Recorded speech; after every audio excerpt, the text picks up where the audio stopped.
a white bread and a sharp knife, and you want to cut your bread into nice squares. So this is quite fresh bread, but it also works with older and stale bread if you have it.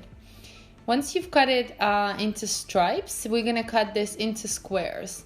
You want to make them quite, usual size. You can make them bigger or smaller, but this size just goes well with everything. Now the first method is to add paprika and chili inside your bread, and then add some salt, and then add the oil. And I've placed it into a plastic bag. So now we're just gonna tighten this up and shake it. This is the quickest and easiest method to do this, because then your hands don't get dirty and you make sure it's nice and even coating around all the breadcrumbs. And this is quite fun to do, just shake it and move it around, making sure all the spices go around the breadcrumbs. Once you've done that, you're gonna place these breadcrumbs onto a prepared baking tray lined with some parchment paper. And I'm just gonna show you, they look just like that. Look at that, they already changed the color. So you wanna spread them out evenly to make sure they have space to dry out. And just set them aside, ready to bake.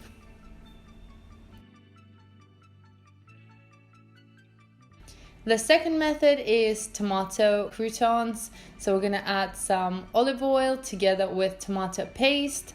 And then we're gonna mix everything together with a whisk. And it looks just like that. Then I'm going to add more olive oil and some sugar and salt. You really want to give that really tomatoey flavor.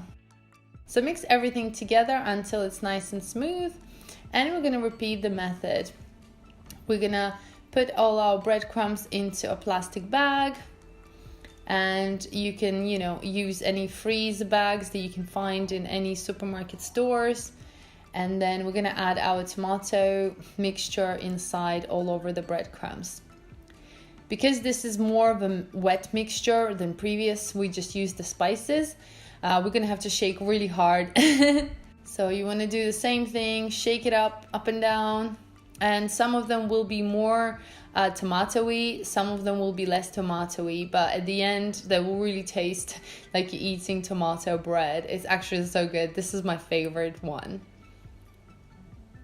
So you want to do the same thing. You want to spread your tomato croutons onto a parchment paper and onto a baking tray, and bake these until they're done. So I'm just going to show you how they look once they've been baked, and I'll leave all the instructions on my website for the measurements in terms of how long you need to bake these for, but pretty much until they're done. So they look fantastic. They will literally make the whole house smell delicious. These are my spicy ones. Look at that, they've gained some brown color and they just look fantastic. Very crunchy, very spicy, really add that flavor to it. And here we have my tomatoey ones. As you can see, what I mentioned before, some are more tomatoey than others, but they all have so much flavor. I overcooked mine a little bit, and I've also didn't cut the crust. So if you don't like the crust on your croutons, you can get rid of it.